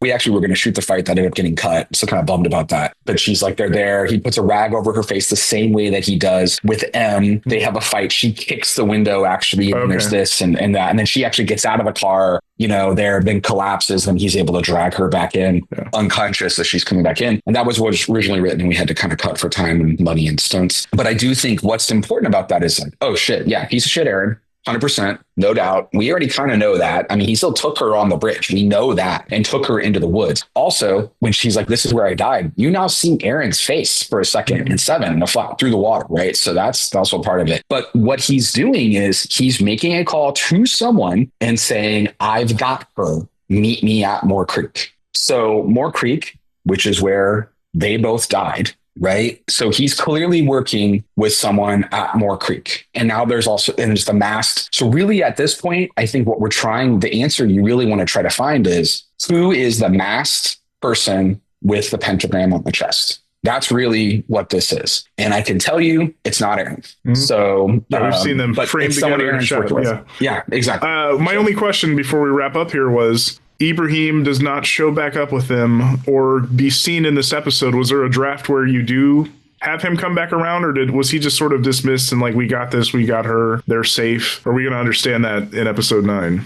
Right away in episode 9. Okay. I figured when he didn't pop up at the end here, and because the way Em and Dana have a reuniting, she kind of is like, oh no, he couldn't come with me. It'll all make sense, but Ibrahim, he knows everything's good. So I assume that is easy to write off as an abundance of caution. Yeah. Jesse did not bring Ibrahim because he didn't know what Dana and anybody knew. As far as they knew, another person to give away the location to. Yeah, they have to be as careful as possible because he's hiding. Yeah. He's hiding out at Uncle Don's. He's back, and he's still technically, he escaped. They think, for all they know, Jesse is still alive somewhere. So, yeah. Okay. Well, look, and I think you could even go one step further if you want, where, again, if you're looking at this from the POV of Jesse, he's following them. Like, okay, who's this person who's got him? She's sick. And then what he knows is that Rose and then M were both killed in the water, right? So he knows that. Now you have this doctor bringing her to the water, and she's submerging underwater. So is he trying to do something? I don't know I don't know who this guy is. I don't trust him. And that's why M says, Dana's like, where is he? And M says, he couldn't come with us. And it's not M's choice. It's Jesse's choice. And I think it just makes logical sense that Jesse wouldn't bring him. But this is not. I'm not a Redditor trying to poke your holes. I was just curious if he. There's no hole to poke. There's no hole to poke. There's no hole to poke. It's fine. Don't even try. Oh no, I'm not. The very first shot you see in episode 9 is Ibrahim's face. Yeah. No, I had a feeling he'd be quickly back around. Mm-hmm. No, again, based on everything you guys said at the top of just the versions this went through, I understand the killing your darlings and having to get rid of some of the flashback stuff, but I do believe you guys, in very economical ways, got the point across of so much stuff. And again, Dana understanding Jesse from Jump Street and always being correct about it, that still came through. I love the extra little layers with Blaine. Do we call him an incel at this point, or? Sure. Yeah. Seemed like it after that. Like he got real snappy when she was like, "Oh, you're messing around with a young lady, writing love letters." But no, it'll be interesting to see more follow up on that, and with Blaine in general now that he has lost his quote unquote angel. So yeah. Also, my brother texted me while this was going on, and I just said, Damon, I would say hi. So I'm saying hi to you, Damon, when you listen to the podcast, because he does listen. Yeah. Yes, I'm about to go see him and love my brother. So yes, love you too, Damon. Thank you for checking on the show too. Both shows, this and the real show. He does. He likes it. That's like, normally, I mean, my first movie that I made, Damon just torrented. And I'm like, can you at least rent my movie? And he's like, oh, I'm watching it. And I'm like, you torrented my movie. Yeah. And now he's watching every episode. They're even renting early if they don't have sci-fi. They're renting early and paying to rent. Yeah. Like him and his girlfriend, Jules. Thank you, Julie, as well. I just think it's really cool. And I appreciate them watching. So we appreciate everybody who stuck through this one. Again, it's funny, the ones that end up longer are just like, again, this was so much stuff, to Luke's point, 42 minutes of just a lot of information, a lot of amazing stuff, a lot of dot connecting. And anybody who says you guys aren't answering stuff, I just feel like these last two have given them so much that they should go back to Reddit and cry more. That's what I'm saying. There are so many answers that we get, and there's some really great people who review, the Nerds That Geek review every week. Telltale TV reviews every week. There's another site I can't remember. TV Fanatic, wonderful, amazing. So, and they're really amazing writers. Like it's new for me with the TV stuff. They totally get it, and they're saying like we're giving all these answers. I mean, the episode 7 is called Too Many Secrets, which by the way, Shawn, is a sneakers reference, which was the Scrabble boards that say Too Many Secrets. Yep, I didn't even think about that. But yeah. It's always the thing I always remembered, and it is about the secrets in here. But I'm like, okay, we have to start answering. Like some of these secrets need to come to the light of day. So that's part of what is happening here in 7 and 8 and more. I mean, 10 is the real. Lots of stuff. But yeah, and 9 too has some stuff. 10 should have been called Too Many Answers, probably. Oh. Hey, that sounds like my favorite episode. Yeah. Well, Liz will get to sit and listen to your answers on that one. But before then, we'll do episode 9 next. But yeah, looking forward to it. Again, bravo on this one. This was a fantastic episode. I was very happy with everything that happened and how it ended up here. Thank you. So, yes. Yeah, 6 and 8. We're gonna. I don't know if we ever are so ambitious to submit for like an award. It would be with these 2 episodes. It's the ones I would probably want to push. Yeah, sure. So we'll see. No, we thank you, gentlemen, both for the time. As always, we will let you go and be back next week to talk episode 9 with you. All right. Mother of Babylon. Yeah. Great Odin's Raven. Oh wait, I thought you were just naming a. Are we naming birds? I know. I'm kidding. I know the name episode. All right. I said, are we naming birds? Oh, no. Okay. I didn't know. I wasn't sure. I heard Raven. Oh, shoot. I did. Threw another bird reference in. Mother of Babylon would be a pretty badass bird if there was one. Oh. Right. Yeah. Right there. Yeah. But thanks, everyone. I appreciate it. Take care, guys. Thanks.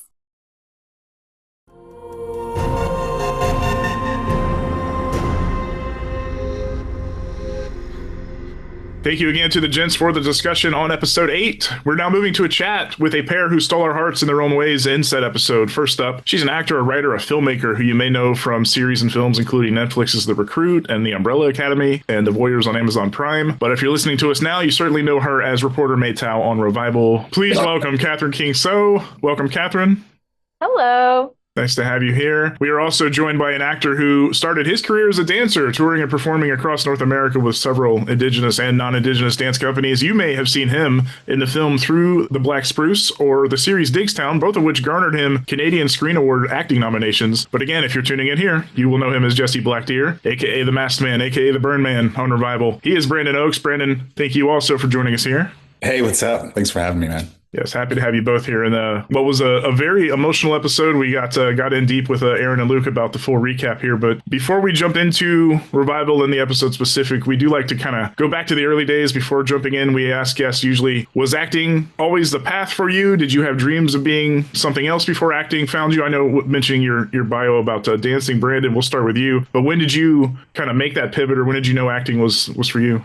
For me, it was just one random day. I was having lunch with a friend, and a director, an artist named Ken Monkman was making a film. And he was like, would you want to be in my film? And I was like, sure. And then I was lucky to work with Tantu Cardinal and Jen Podemsky at the time. And got bit. That was the bug. And I was then pursued acting after that. Because I was essentially I was doing dance theater, which is, essentially the same without, words. But yeah, it was a fun transition. Yeah. He said yes. That's it. Katharine, do you have a similar backstory? Was acting always not quite as a straight shot? But also, if you've seen Brandon in person, he has the most amazing stature and presence. So it kind of makes sense that you were just approached and someone was like, let's get you a film. Yeah, to the point where it's like, how did they find stunt doubles even? But they found a great one. I can't remember his name. Nailed the body shape. Perfect. Yeah, it was it was truly amazing. Yeah, it wasn't as much of a just yes and then forevermore. I think when I was a kid, I really was constantly dressing up, and that's what I really wanted to do. And then I think I was very hard on myself. And I remember being 17 and thinking, like, if I haven't made it by now, it's too late. Because I feel like this was like, at the time where it was kind of like, if you're not on a kids, YA show or something, like, that's it. And so I ended up doing my backup, which was to go to film school. So it wasn't terribly far from the original thing. But I think just like having been in other positions and like learning about the industry, I was able to kind of come back to acting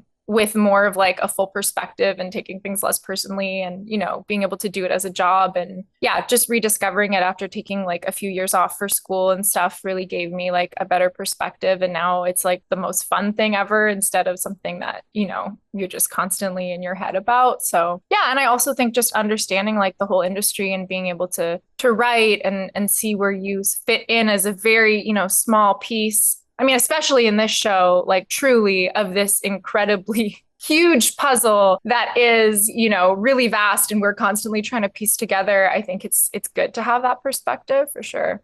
So speaking of this show, you both got to do some heavy lifting in episode 8. Katharine, did you know that you were going to be such an important part of the story? Or did you think, I'm playing some reporter on some TV show, I guess? I knew that there was going to be backstory, or there was going to be some more stuff. Also, I think based off of even just my audition, it wasn't from just the first episode. So I kind of I was like, I don't know what I'm talking about yet, but I know there's mystery. I know there's like other pieces. And then because you film things kind of out of order, I don't think I realized right away maybe that it was all built up to kind of reveal in just one episode where you really dive in. So I think I knew that there was all these elements at play, but I almost didn't know like how long we were going to hold out for them. Do you know what I mean? And like how much secrecy and like the reveal where they bring you in, Brandon, at the end of episode 7, like getting to see my friends react to that as this huge cliffhanger is really cool because you're getting to see it as people are learning all the pieces. So yeah. Yeah, definitely a lot of those pieces fell into place with that reveal. And then this follow-up episode, the flashback, certainly connected lots of dots on everybody's murder boards, as we keep joking. Yeah. Your murder board, Dana's murder board, identical murder board. Yeah. Similarly, Brandon, you kind of go from the assumed bad guy in all the early episodes, and then you kind of reveal yourself to be the Richard Kimball, aka the fugitive, and you get this whole ass arc, kind of closed up at number 8. And bravo to you, because again, Aaron complimented this as well. You were conveying full emotion and tears with like a decent amount of facial prosthetics on, so bravo to you for that. Yeah. Well, that really helped, just having that stuff on. It was just, the storyline, I knew that I was part of this bigger part of the story, but you don't see a lot of me in the in-between episodes between 1 and 8, but it is that draw that you're like, who is this guy? Who is this, like mysterious person that you sort of see? But yeah, I talked to Luke and to Aaron and just hearing where it stood and his, how much conviction he had when he was telling me about Jesse, and filling Jesse's shoes was like, he seemed like a big guy. So, or sort of like I fell right into him. And yes, finding a double was amazing. How the guy that you see burning, I was like, I could have done that, and I was like, yeah, I should cover that. You could have, but he also did it. Yeah. Great. Yeah. How long did it take to put on all that? Full body was 5 hours, I think, around 4.5, 5 hours. But just for the upper cowl and hands, like 3.5. And it got quicker every time he, got doing it. So each session got a little bit shorter. That's so much sitting. Props to him. He's an amazing guy, amazing artist. And yeah, he made it easy to be in that chair. Yeah. Well, it looked great. You looked messed up. Yeah, it was amazing. Amazing. Yeah. So it was cool to be on set and you get to see someone being set on fire. You get to be next to someone who is fully in the prosthetics and like react to that instead of kind of, often we're like, oh, let's just imagine this ball is something else. So I think that was like really fun to play around with. Was it hard doing that first scene with Randy at the morgue, like because that guy is so ridiculous? Everything that was, at play had anything to do with him being ridiculous. But I think that was my first or maybe my second day filming. And it was like a night shoot. And it was more just like the logistics of, okay, someone's getting set on fire. Here's all the, practical rules around that. And this is getting wheeled in here. And then we have, an extra who's coming to sit up as the butt. Like it was more of just like all of the logistics that you're kind of rolling with the punches. But yeah, it was fun. We got to meet the day before Graham, like when we were being transported, I think from the airport, and he gave me copies of the original books to kind of just like have on hand and reference and stuff. And yeah, but it was fun. We were sort of touching on this a moment ago, but I do actually want to ask. I've not been to Wausau, Wisconsin myself, but I imagine, like a lot of Midwestern cities, very homogenous, probably very white. How important was it for both of you to not just be representation, but just, and I don't even want to say check boxes like in a pejorative way, but like the fact that you're both playing people of color, queer people of color. Was that something you knew, Katharine, early on in the script, that you and Rose were romantically entangled, or is that something that was revealed to you later? Gosh, to be honest, I can't remember at what stage that relationship was disclosed to me. I know like in the original books, May Tao is an Asian woman. I think it even gets a bit more into like her own, family specifics. So I knew that they were trying to cast, authentically in that sense. I am pretty like out in terms of my career, and I've done a lot of projects where I play, queer characters. So it's something that is just really embraced in my work. So I imagine, we have a lot of creative geniuses making the big decisions on this show. I feel like that felt very intentional to cast someone who also had that like authentic lived experience. But I definitely feel, there's often a heaviness, I think, associated with having to be a form of representation, whether or not, you intend to. And I'm sure for you, Brandon, like just like the subject matter of this episode is built up on a lot of history and is also something that like you're often asked to do, whether or not you realize when you're like first cast in a role. But I don't know if you want to speak more to that as well. Well, there's like such a common relationship between non-native towns and towns that are like that are next to each other, reservations and towns. They're all over North America. And there's always a strained relationship, or there's always some sort of kind relationship hidden away. Like it's interesting, the relationships that you find in each town. Usually there's a lot of racism, and it's not spoken about. It's spoken about. It's the issues that come up, like missing and murdered was very important. I really like how they tackled that, but they also showed the friendship and the camaraderie that existed before all this happened. I thought it was great how they handled and introduced like just easily these characters who are considered diverse, but they showed the natural relationships that you'd have in a white town next to a reservation. Yeah, no, I think they mentioned handling it with care, even having a Native American consultant to kind of double check that they were not going out of bounds in any way. Because again, we're only a couple generations removed from people like me playing people like you, in movies for a century almost. And it's very good to now, even with in Katharine's case too, having actual representation across the board when possible, of course. But do you, either of you, have a favorite moment that you shot in this episode or in this block maybe even, or maybe also the hardest moment to shoot because you guys had to do a little bit of, like I said, emotional heavy lifting? If they happen to be the same, that's okay too, but whoever wants to go first, who has an answer maybe top of mind? I have a bunch. Like I was working with Leon Robinson was really great. Worked with May. The scene we shot out by the truck where we're having that conversation about your relationship, I really liked that. I thought that was really sweet. Even though there's a lot of tension built in the story, there's a connection between you and I, which was easy to feel that night we shot it. I remember it clearly. what was the other? There's another scene. Oh, Stephen Ogg. When I go to like, you think I'm gonna kill him? Oh, I love that guy. What a fun actor. But that's as far as I got with him. Was like about to kill him, and then we didn't. Oh yeah, you had Liz worried with that knife. She was. I know. Out. I was like, no, don't. I don't want to see it. I don't know if I have just one, like kind of like you, Brandon. I like it was a really lovely, kind of little family because we shot a bunch out sort of around that trailer. I think our characters, I mean, when we were just, by the fire was like a moment that I really remember feeling like a deep sense of camaraderie between, the actors. And then, just squeezing into that trailer with two of the tallest men I think I've had the pleasure of working with. And also shout out to, Uncle Don, who's played by Ray Thunderchild, who was just like such a incredible, like honor to get to hang out with and work with. And he brought a lot of his history and knowledge, and he gave me a private like concert on the way back from set one night, just like me and the driver. And he's like, I'd really like to, play my drum. It really like centers me. And so we got, 40 minutes of just like him and sharing a lot of his experiences. And I think that was another thing that was cool. Like you're talking about representation, is like talking to Ray and Glenn also, who's on the show, and hearing experiences that they've had over the years that are just like pretty awful and horrific, and types of stereotyping people have been subjected to in the industry. And then getting to hear that like the project we're currently working on is doing something a little more interesting and a little more nuanced, and is giving like kind of more fully fledged out characters the opportunity, to explore that. I think that felt really cool to be a part of.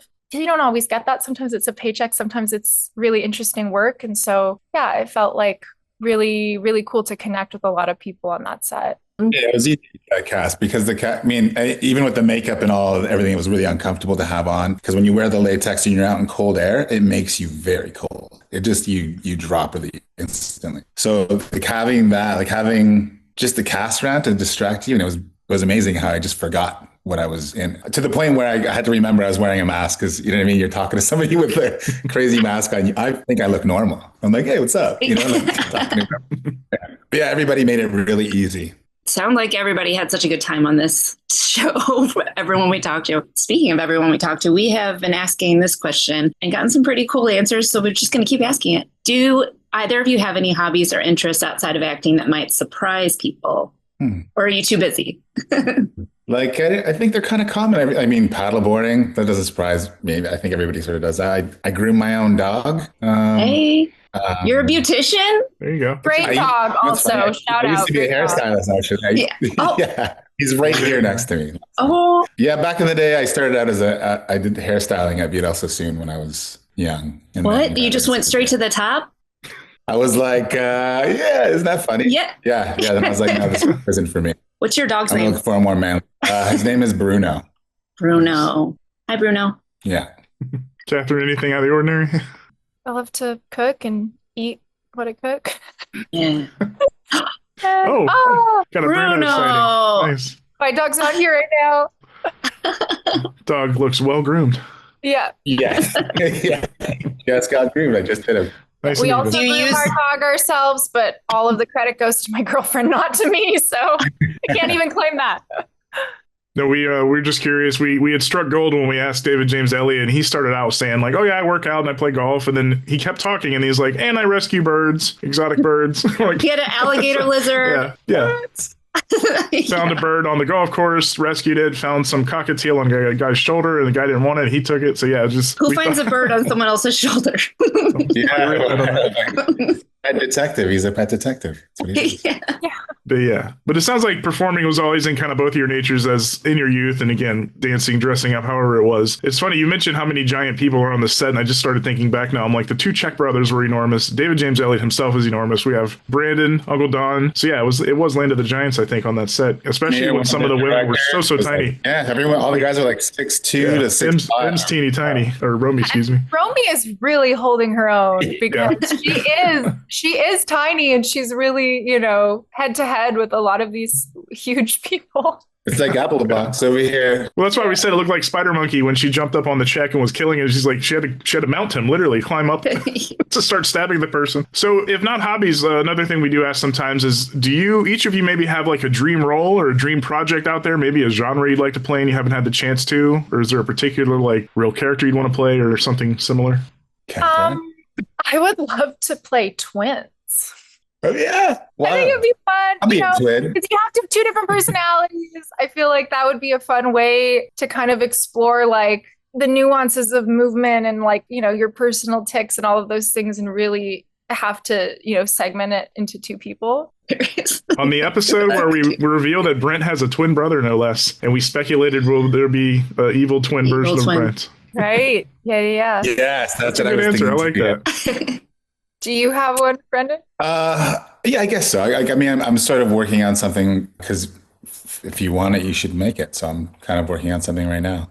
Hopefully I can tell you more about later. Well, that's actually what I was before we wrap up. That's usually what we ask people is there anything you can plug or promote? If you can't talk about it yet, no worries. But if nothing else, is there a social media you'd like people to be directed to, a website, anything of the sort? Well, for me, it's just stories. Like, I think I want to bring more stories of contemporary us, you know, not necessarily maybe like right contemporary now, but like from the 60s through now, you know, like just sort of stories that people that are kind of like for us, like even when we hear newer stuff that's coming out, those are old stories for us a lot of the times, but they're new for everyone else. So I have these stories that I've been hearing growing up and I want to kind of bring something so I can show everybody. And that's what I'm working on. It's a clue. It's a clue. Yeah. I have a queer rom-com film coming out. I don't know if they've released a date yet, but I think early fall with the CW channel. It's called Ordinary Girl in a Tiara, and I am the ordinary girl that earns her tiara.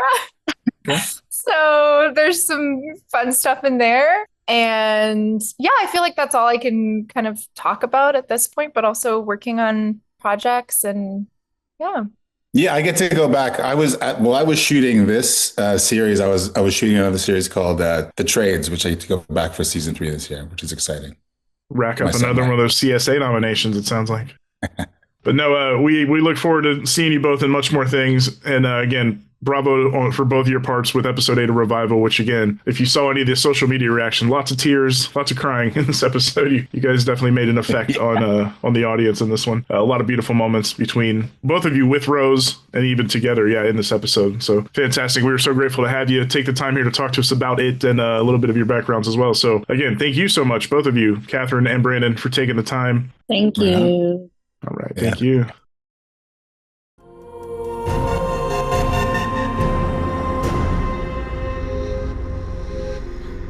All right, we appreciate Katharine King-Stowe and Brandon Oakes for taking the time with us there. Episode 8 was a big old flashback and catch up to our current Revival timeline. And once there, we definitely got a lot of reaction, namely from folks about Rhodey. Even Liz in the day when we were doing the recap a little bit ago was like, that motherfucker. There was much heartbreak in the Revival fandom over his betrayal of M. We got many social media reactions that were some manner of F you, Rhodey, Rhodey no. We'll start off with one, in fact. All right. Els at Sunflowings on Twitter said, Rhodey escaped. Hell yeah, dude. And then 3 tweets later, well, fuck you too, Rhodey. Yeah, lots of variations of that from this episode. Probably the most common thread. Angelic Rose via the TV Time thread actually said, damn, he betrayed her. I don't know if that's payback for what her father did to him, but that was low. And she continued in a separate post. He should have killed him and given us all peace, referring to Brandon and Blaine. And then I was heartbroken when he found his daughter. Sad face emojis. Sad face emoji.